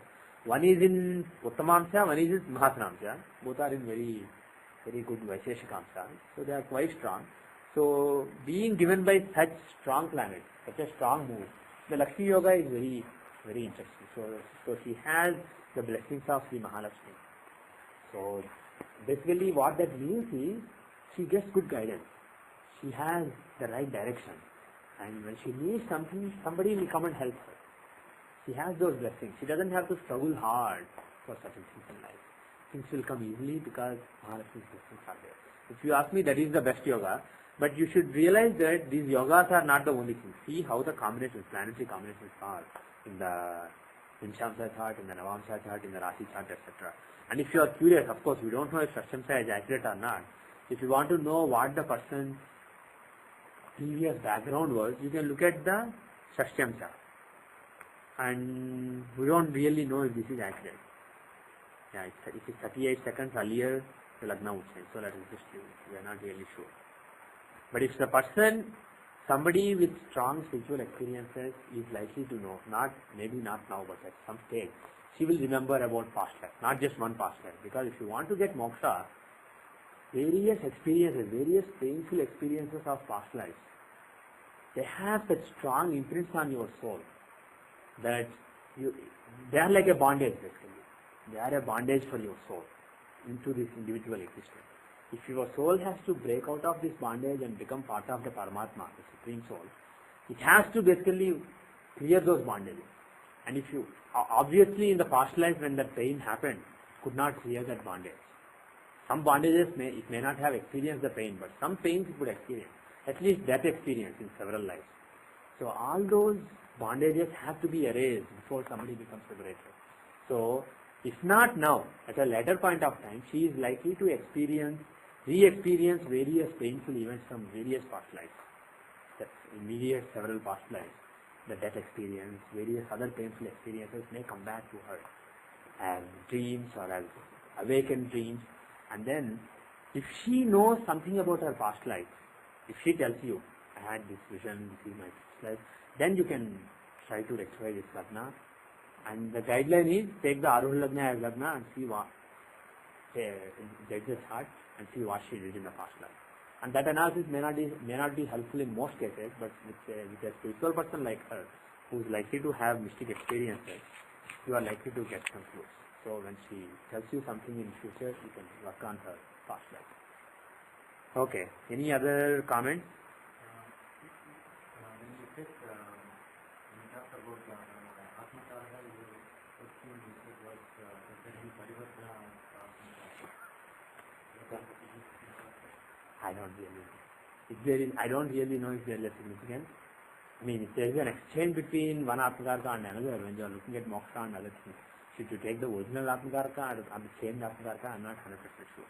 I have heard both the views. So I just wanted to make sure that we don't have that complication. I didn't ask to decide what to do. I asked to decide whether I can do constantly what I know to do. And I was hoping nobody would ask me this question, but you are very alert. Parivartana? Just a simple parivartana. Thank God I don't have it. Mine is easy.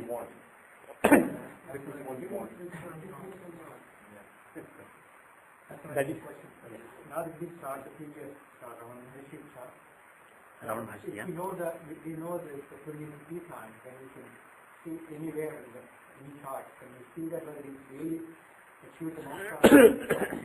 Again, I am not an expert in that. Sanjay ji has done some work on that. There are some rules given in classic, not in a very elaborate way, but some hints basically.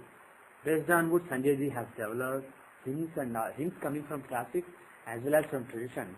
He developed them and he made a big presentation at California, I think a couple of years back. So the theory is, if you know when a person passed away, the exact date, time and place where a person passed away, if you know that, you can cast a chart for that.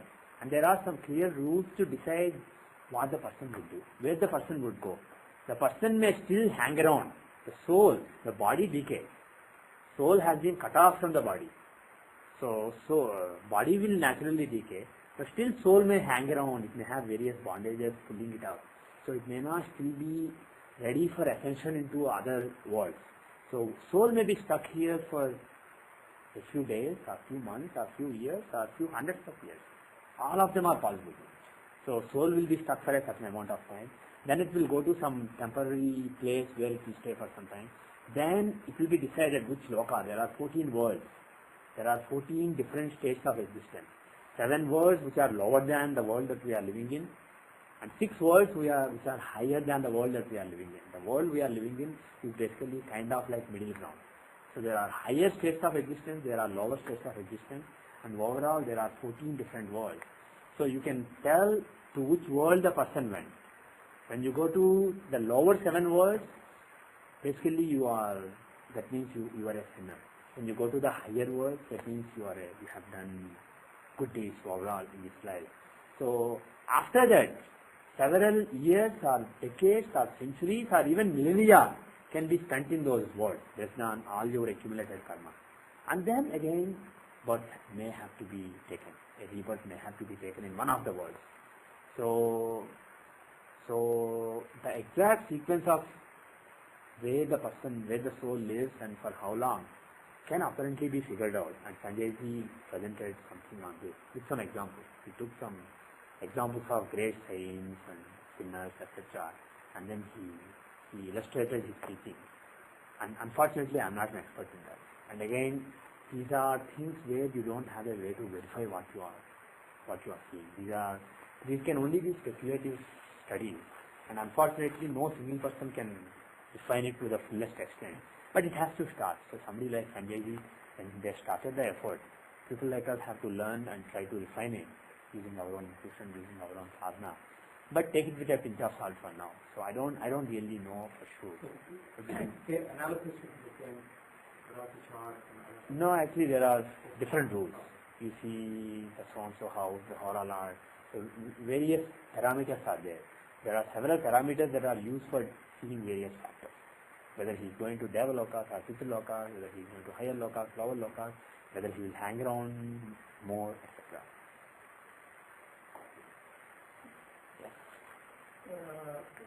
You were speaking of moment of death and rebirth. Yeah. Is there any evidence in your culture, in this tradition, that individuals will deliberately pick a place to live so that they can be near a particular site where they want to die? I'm not sure. The reason I ask is Yeah. that, let's take another historic figure, Constantine, who established Constantinople, and he had Yeah. other aspects of his nature. It seems as though he relocated his capital not just for economic or for control reasons, but maybe for esoteric reasons which he kept somewhat private. But once he knew he was ready to die, he went to a certain site and he didn't want to be moved. Let's take Native American people. I'm aware that some of our important individuals, let's say people that I'm more connected with, they deliberately chose sites where they resided. And then made sure that they were right in very specific vicinities. Yeah. Not just, let's say, Lowell, Yeah. but they'd say right here at this, or break it, they'd say right here at Yeah. this site. There's not any... I actually now I understand your question better. There are several spiritual people and mystics in India. There are several occasions when they wanted to basically not only die at a particular place but at a particular time. There are instances of people who wanted to leave these physical bodies at a particular place at a particular time, and they made sure that they were at those places at that time, and they also told their followers, this is the time when I'm going to leave this body. People would gather around them and they would just leave their body. That kind of thing did happen in the past. Have they ever said why they wanted that particular place or that particular time? That I don't know. Does that suggest to you, it hints to me, that some of these people are recognizing a periodicity of sorts, a cyclic periodicity, not that time goes like an algebraic value Right. here, Yeah. as we do in science, and Yeah. say it goes like that forever. Yeah. They're saying, we have a point of view that says time does this, it does a cyclic motion. You're And saying that that they periodicity- pick some point in the time-space continuum for some reasons that are beyond our understanding. Yes. Possible. I don't really have a clear answer. Obviously, we believe, in our tradition, we believe that if somebody is a liberated soul, if a spiritual person becomes liberated, the soul becomes liberated, we believe that they become part with the supreme soul of the universe. They become basically God, one with the God. And such people know exactly what the whole purpose of this creation, the whole purpose of this universe. And all these things like time-space continuum, what is all this. For us, we know only small picture of the entire thing. But such people, we believe, know everything. So, Definitely there could be a higher reason for the decisions of dying at a particular time at a particular stage. Unfortunately, I have no insight into it. Any other questions? Thank you. Any other questions? Yes, Kiran. Yeah, that's a good idea.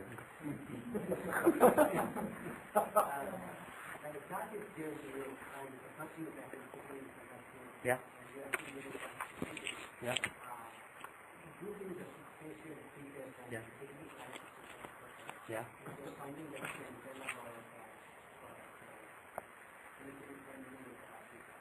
Yeah, absolutely.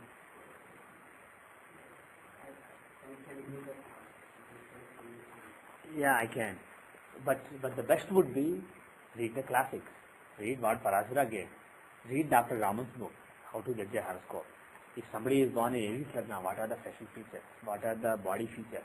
Of course, they will not be 100% true. These are thumb rules. Thumb rules never work reliably. But these are general thumb rules. If somebody has Gemini Lagna, how do they look? If somebody has Sun in Lagna, how do they look? If somebody has Venus in Lagna, how do they look? If you have an idea of all these factors, you can make a reasonable guess. If you see somebody, if you see Lagna in the border of, let's say, Scorpio and let's say Sagittarius, you can make a reasonable guess. And also, apart from traditional bookish knowledge, see people around you. I have Kanya Lagna, Ketu has Dhanu Lagna. See people.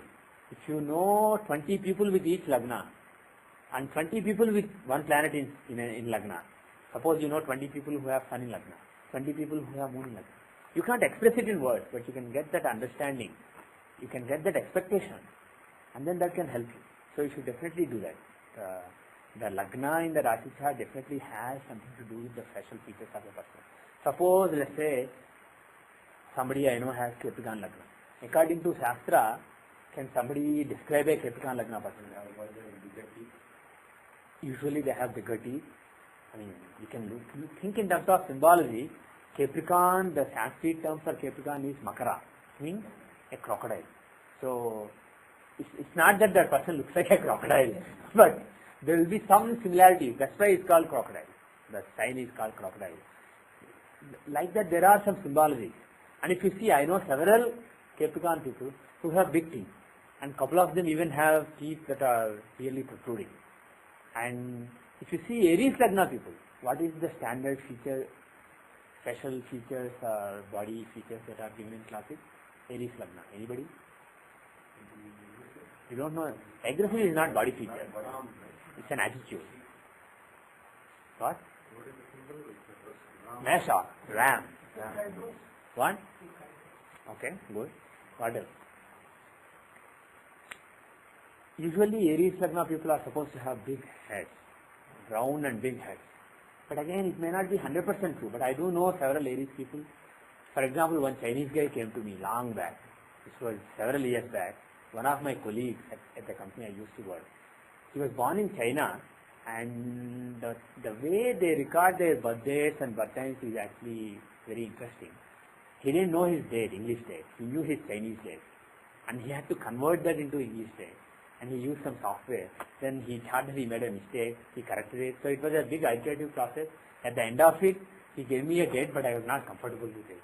And then he said, I was born in the morning on this day, sometime between 9 o'clock and 10 o'clock. That's what my mom said. Actually, it make it between 9 and 11. Or it could be 9 and 12. So finally, he gave a 1 hour window, then he expanded. I ended up with a 3.5 hour window, 3 or 4 hour window. I didn't know exactly when he was born. And he was very curious. He respected the subject and he wanted me to tell him something. And he was a good friend. So I spent some time, and he had a round face. The Lagna could either be Taurus or Aries. One of the two was possible based on what he told me. And Taurus Lagna people usually, they don't have a round face. They have a rectangular face, and they are usually not fat. They are either lean or normally built, and they are moderate height or tall, and they don't have round faces. So I thought that this person could most likely have Aries Lagna. And of course, apart from round, big head, he had a very aggressive attitude also, so that also helped. So I thought that probably he had Aries Lagna.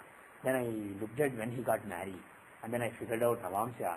I saw a couple of events about his brother and sister when they were born.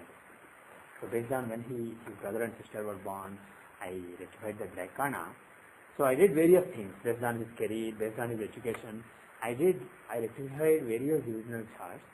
And at the end, at that time I used to spend a couple of hours on each chart. Now I spend only 5 or 10 minutes. But I used to be very systematic. This was like 9 years back. I was very systematic at that time. So I not only used to rectify the time based on past events, but I used to come up with 10 different past events and ask him, did any of these happen? For example, did your brother have a child in so-and-so year? Did your sister get married in so-and-so year? Did your brother start a business, own business in so-and-so month and year? Like that I gave him 10 different questions about his past. And he was very surprised because 7 of those were on the spot. 3 of them were wrong, but 7 out of the 10 were exactly right. So, based on such things, and actually taking a deviation, I must tell you that when you try, you should try that. When you try, especially because you have a lot of time to spend on each chart, you are not yet busy. So you should, before you get busy and you just go with the flow, you should be systematic. You will be wrong, of course. I was wrong. When I tried such things with some people, I was wrong. And I wasn't ashamed to be wrong. And I kept trying, and after that, I started becoming right. And that is the only way you can learn. Making predictions is good, but they will be confirmed after a long time. But if you try to guess the past, of course you don't have to guess it based on the time they tell you. Ask them 5 or 6 events. Rectify. But after you rectify, you should be able to tell other events. So, this guy confirmed 7 out of 10 events, so I was happy. So I started making predictions to him, and some of the predictions that I made to him in the last 7 years also came true. So mostly the time is accurate, and this was rectified. I could have used Rekana, Navamsa, Dashamsa only after I got the Rashi Lagna right. If I didn't get the Rashi Lagna right, the possibilities are just too many for me to deal with. So I just took a chance. Based on the look, it seemed very likely, looks and attitude, it seemed very likely that he had Aries Lagna. So do consider the physical look and the attitude also. Now another point. If somebody has Sun in Lagna, what kind of features would you expect? Yeah, they are likely to be lean, not very fat. Lean, maybe tall or maybe moderate height. But usually they are lean and they have a good physique. And more importantly, they look younger than they are. Sun in Lagna makes people look very young and charming. Okay, Jupiter is in Lagna. What would you expect? Yeah, fat. Jupiter would make you fat. For me? Who else do you have? Okay. Mars will make lean. Jupiter would make fat. Mars would actually make somebody have an athletic build. So it depends on who's dominating. So is anybody aspecting? If Shani is aspecting somebody's Lagna, Saturn is either aspecting Lagna or in Lagna, what kind of features would you expect? Blackish, Okay, let's forget the color.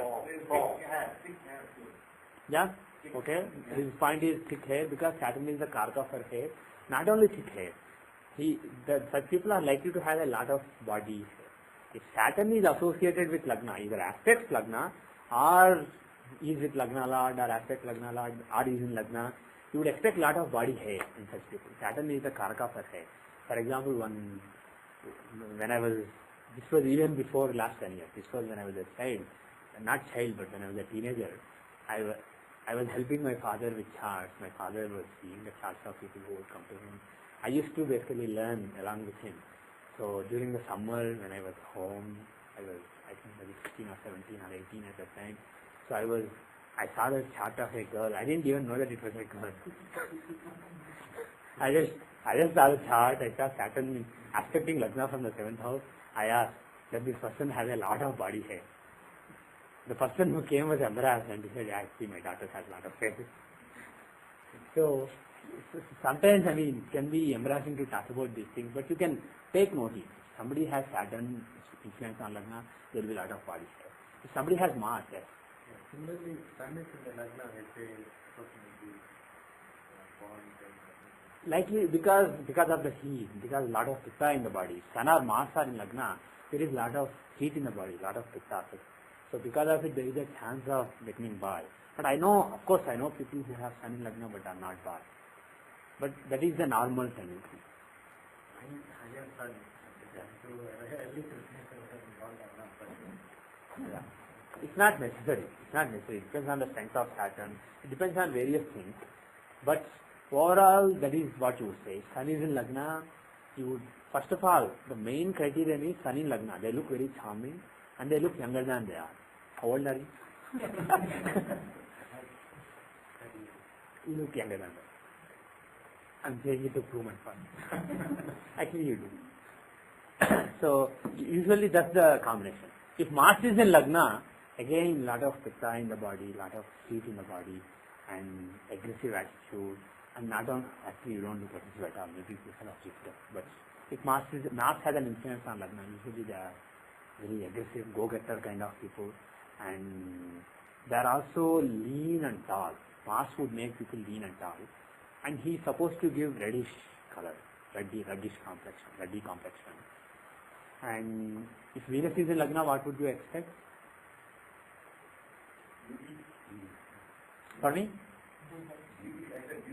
Yeah, big eyes is one thing. Big eyes, big eyelashes, beautiful, and they will have moderate build. They will not be very fat, but they will be moderate build. They will have strong kapha in the body. They are of kapha tattva. If Shani is in Lagna, I said hair. What is the other thing? If Shani is in Lagna, can he be fat? Very unlikely, unless there are other influences. Saturn in Lagna will make a person. Yeah. Saturn in Lagna, you actually don't really look that much like a Saturn in Lagna person, but Saturn in Lagna people are very lean. Of course, you are not fat. I'm not saying you are fat, and I said you don't look like that. But they are very lean. They look as if they don't eat enough. They look very emaciated, Saturn in Lagna. Saturn is the main influence on Lagna. what happens that rock is that it makes the person lazy. Yeah, it can. Yeah, it can. Saturn will make very patient. They can wait for a long time, either to start work or to finish work. Either way, they tend to take long times to do things. They can be lazy. But once they start something, they can be very patient. Other people may decide, well, I've been doing it for a couple of months, it's not getting done, let me leave it. They'll say, only 2 months I've been doing it. I can try for 2 more years. So they have that perseverance. At the same time, they can be lazy depending on the influence of Saturn. So you can look at the physical features as well as attitude of the person. If there is, let's say, Mercury in Lagna, what kind of person would you expect?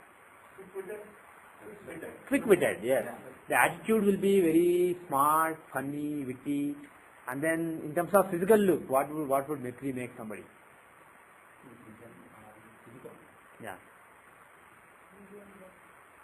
Actually, Mercury can give all kinds of physical features. Mercury doesn't have a specific physical feature, unlike other planets. Mercury is a very flexible planet. He's a jack of all. He can fit in any role basically. So like this you can, and if somebody has Ketu in Lagna, according to Shastra, they have the look of a snake. It's tough to explain what is the look of a snake, but they have a body build which looks kind of like this. Sorry to those who are listening to the audio. At the top, basically, it's like it starts like an oval, and then it expands basically. That kind of body shape will be there. And if you see a few people who have Ketu in Lagna, you will know what I am talking about. What you know? You have Ketu also in Lagna. You definitely you are a Sun in Lagna kind of person. Ketu is not dominating. You don't look like a Ketu in Lagna person. I know several Ketu in Lagna people, and somehow I have a good feel for that the snake-like look. I have a good feel for it.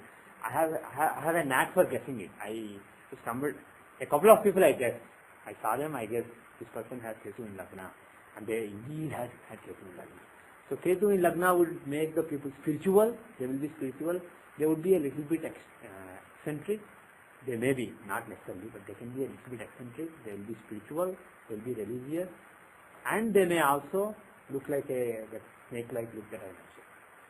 So those are the features. So like that you can see which planet is there and which sign it is.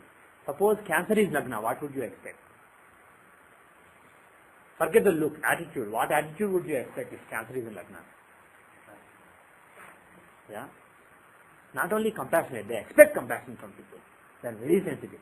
You have Cancer in Lagna, you are smiling? Okay, that's good. But it is similar, but I know several people with Cancer in Lagna. Some people come to me with marital problems. And I see that one person has Aries Lagna, one has Cancer Lagna. This guy is very stubborn, and Mercury and Mars in Lagna. So this person is very aggressive and also very analytical. They have to beat everything to death, analyze. This, so this, so this, so this. So there's no mistake I made. You are just being they prove to you. So somebody may be proving, he may have a systematic proof. If you have the patience to go through the logic is perfect. He has no fault. The fault is in the other person. But I see the other person, Cancer Lagna. Let's say moon in a very sensitive area. So I know immediately, if you see Cancer Lagna, you know that the person is very sensitive, very emotional. So if you see such a person, if you give a proof, 10-page long proof that they should not be sad, that will not make them happy. They can be illogical. Moon and Cancer, they make people very sensitive, very emotional. So whenever I see such couples, I immediately tell the person, your wife is very sensitive and you are so insensitive to her. They think and they say, yes, you are right. You can immediately impress the person. When you see that Cancer is the Lagna, let's say with moon in it or something, you can immediately figure out that the person is extremely sensitive and tell that to the person, tell that to either the person or spouse, and they will be so impressed with you. And then of course it will be helpful to them. They may know it, but they may not realize the importance of that. If you try logical approach with such people to convince them of whose mistake it is, it doesn't work. It's not a matter of whose mistake it is. It's a matter of they are sensitive and you are being insensitive. So Cancer Lagna will make people very sensitive and very emotional. What does Leo Lagna make? What kind of attitude will Leo Lagna give to people? Pardon me? Authoritative. They just assume that they are the king. You say, I think we should do that, do this. They say, yeah, do that. Actually not like that. Put it here and do it like this. They just tell you, wherever they go, it may not be his house, it may be somebody else's house. But once he goes there, if something is happening, he decides that this should be done this way, that's it. He's the king. He decided it. You just follow it. But they also have a big stomach. Pardon me? They have a big stomach. May or may not. I'm not 100%. Usually Leo Lagna people tend to have stocky build. Not only the stomach part. I have a big stomach. I have a big. No, what I mean is being a couch potato and having a big. Possible. That is possible. But usually they have Leo Lagna people have a stocky build. They have athletic build. And they have that royal charm. When they sit, you feel like when they sit and talk, even if he's a servant, he still has the air of a king. So that is the thing with Leo. What about Virgo Lagna? Virgo Lagna people. See, the thing is, if you want to guess in my case, there are multiple influences. Virgo is affected by Sun. And Virgo's Lord Mercury, actually more than Virgo, the Pasa Lagna is very strong. Mercury is extremely strong, being in Aries with 3 other planets. And there are 3 influences and Jupiter is affected. So there are so many influences on me. So the way I look, the way I behave, I'm a very complex person. If you look just astrologically, there will be so many different influences. It will be so tough to judge. So I'm a bad example. But if you want to see other Virgo Lagna people, look at P.V. Narasimha Rao, look at Sachin Tendulkar. There are so many Virgo Lagna people. You can go around and find. But typically, according to classics, Virgo Lagna people are short, not very tall, either short or medium height, and they are stocky, but not athletic. Of course, Tendulkar may be athletic, is an exception. So that is the Virgo Lagna. What about Libra Lagna people? What is their attitude? How do they look? Libra Lagna people are typically not very fat, even though it is a Venusian sign. They are not very fat. They are either lean or moderately lean, medium build, and then they are either moderate or tall, and they are very diplomatic. That is the main feature of Libra Lagna people. They are very diplomatic. It's tough to make them commit a fox pass. They are very diplomatic. They know how to, because Libra basically means Tula, the balance. So they are very balanced, very mature. So that is what you say about Libra. What about Scorpio Lagna? Secretive. Usually they are of medium build, they are reasonably athletic usually, and they are very secretive. They may have 2 different personalities. It may be tough to know what is in their mind. They will say something. They may not be as diplomatic as Libra Lagna people, but still they keep excuse me, they keep a lot of things hidden. So they have a whole hidden world inside them. Will they in general have a dual lagna? Pardon me? Will they have dual pairs? Yeah, they have different personalities. Arul Lagna, there will be two Arul Lagnas based on their Mars and Ketu are. So there may be different personalities also. Different manifestations of the personality. Lagna itself shows the inherent personality. Arul Lagna shows what kind of person he or she seems to the world. So actually there may be different people who look at the person differently. Somebody may think, oh, he's this kind of person. Some other people may know different aspects of the person and they may think differently. What? You have dual. No, I don't. You have dual in the sense or in the dual? Well, that's because of Parivartana, that's a different thing. But in Rashi, I have only one Lagna, only one Arul Lagna. So, but the thing is, my Arul Lagna is in one sign, but my Lagna has so many influences. So my true nature is actually variable, changes with time and data. One question I have is, for example, do you see somebody when you see from their eyes, you can get a feel of a snake? Like for example, Mahaprabhaji. You see the photograph itself, you can see the snaky charming eyes. Yeah. So do they have Ketu related? Or I'm not 100% sure. I'm not sure whether to expect Ketu in Lagna or in the second house. There's a Ketu-like charm in the eyes. I'm not sure where to expect Ketu. I have some examples study here. And like this, you can see what is the sign rising, what are the planets in it, and then based on it, guess the nature of the person, the looks of the person. And again, this is not a science. This particular thing is basically these are thumb rules. They don't work always, but they work many times. So many times when you see the attitude of the person and the physical features of the person, you can reasonably guess the Lagna. And of course, if you don't know the Lagna, if you only know that, for example, Manmohan Singh, the Indian Prime Minister, was born on so-and-so day, so-and-so place. If you want to make his chart, if you want to find the Lagna by looking at his features, that is tough because there are so many possibilities. Suppose you see somebody has big eyes, big eyelashes, a beautiful face. You may guess that Venus has influence on Lagna, but he may be with Lagna Lord. He may be aspecting Lagna. He may be aspecting Lagna Lord. So there may be 4 or 5 different possibilities out of 12. So you can't really narrow down. But if you know that somebody was born in the border of Libra Lagna and Virgo Lagna, which one is right, then this kind of analysis can help you. So this kind of analysis can help you when you are in the vicinity and when you want to narrow down. But not when you don't know anything. When you don't know anything, you better consider all Lagnas, take Narayan Dasha, take the events and try to explain. But that's a long process, long iterative process. Any other questions? Okay, so from next class, you can still ask questions, but instead of asking for questions so far specifically, I will start doing something new and think about what to do, but we'll start covering a new topic, and then we had several classes dedicated to various totally different kind of questions and answers. Not, pardon me? no questions? You can ask questions, but only if it's really troublesome.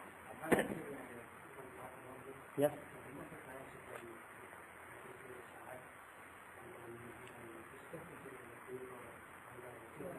I tried it, but you guys didn't do it, so I gave up. No, that I have another Yeah. because right now the SGS is maybe we can talk about That's okay, SGS working group right now, it is a very dormant and it's only for casual things. It's only for administrative purposes. Instead, why not we make it, instead of going to be a group, we make it more active, like for example, I have those 3 questions. I don't have to take the time here, I can post it. The only problem is, once we do it, we have students outside of this class.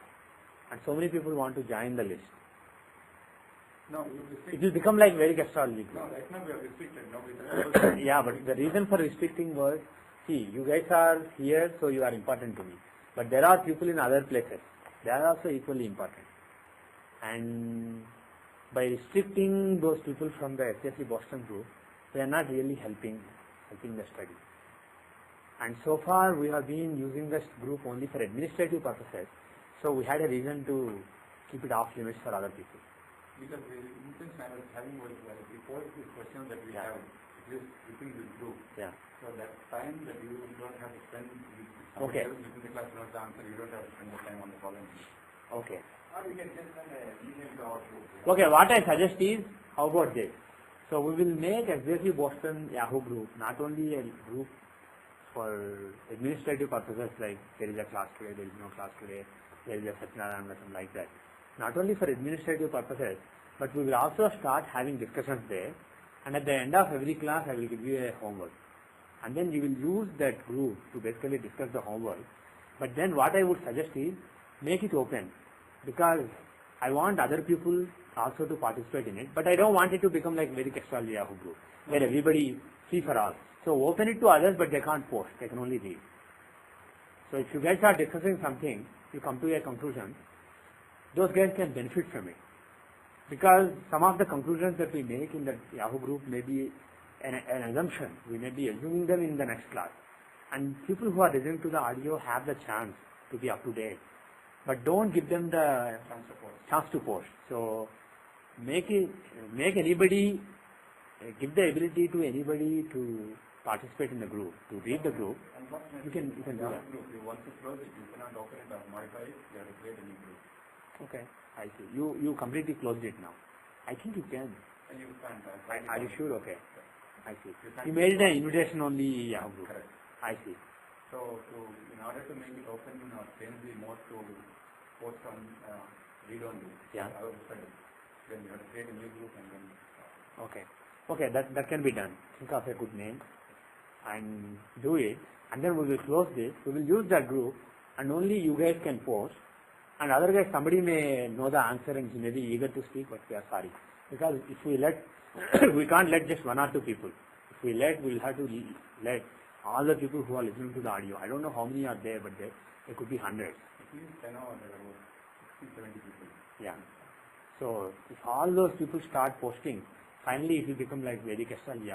No respect, no disrespect for Vedic Astrology. But the thing is, there is just free for all.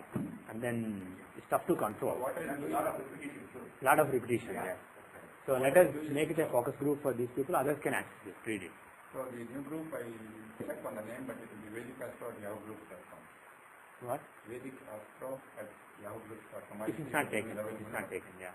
Okay. It's not taken. I will send out an email to people, then they can sign up again. Okay. One thing I want to say, I think Ramana Maharshi, Yeah. he knew when there was a diet. Yeah. That he kind of announced it to a group of people or something. Okay.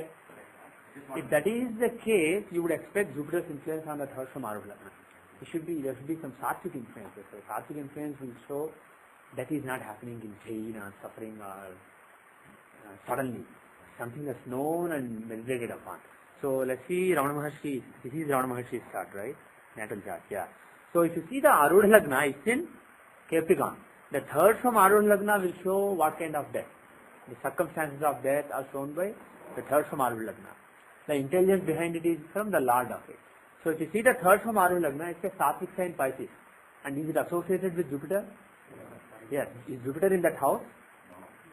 He is. Parivartana. So Saturn and Jupiter have a Parivartana. So because of that Parivartana, Jupiter acts as though he is in Pisces. So it's not only Pisces owned by Jupiter, but Jupiter basically gives the assets as though he is there. So it's not at all surprising that he knew when he would die. It was a very Sattvic, peaceful death. He knew when he would leave his body. I won't call it death. I will call it leaving the body. He knew when he would leave the body. He clearly knew. He may have even planned it. So that definitely makes sense. You don't not only have Jupiter's influence, but Pisces Jupiter. Most Sattvic Jupiter. Jupiter is Sattvic. But out of all the signs, he is most Sattvic in Pisces. Not even Cancer, where he is exalted. Because exaltation itself is a Rajasic state. Pisces is his own sign. That is purely Sattvic. So it definitely makes sense what you said.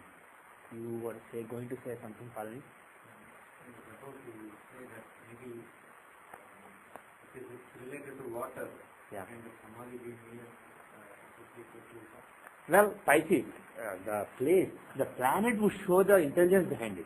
I said he knew. This is basically we are talking about the intelligence behind the thing. But the place is inanimate. Knowing is not inanimate. Knowing something is animate. It's basically it involves intelligence. It involves the God within you. But place, is it this room or that room or door? That is basically inanimate. It's not Paramapurusha. It is Kalapurusha. So you are talking about inanimate things. So Pisces can show on a sea bank. I don't know where he passed away, but it can show sea bank, hospital, or There are several things that are shown by Pisces. Near some kind of water, all those possibilities that are given for Pisces, one of those is Pisces. That is in terms of space. But in terms of knowledge, Jupiter suggests to show it. Okay, with that we will end for today. So take care of the group, and it may actually be a good idea to keep SJC in the name. Okay. Instead of calling it Vedic Astro or something, yes, we have called it SJC Boston. So it's a good idea to keep SJC. So instead of dash, maybe SJC Boston without any. Pardon me?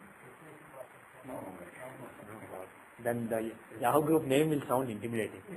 So just call it SJC without hyphen, just SJC Boston or something. Or SJC dash NE for New England. I don't know. Yeah, it's a good idea if we make it specific to Boston. Actually, SJC without any hyphen, SJC Boston will be a good idea if it's available. Hopefully it's available. Okay, so we will end with that. Om Shanti Shanti Shanti.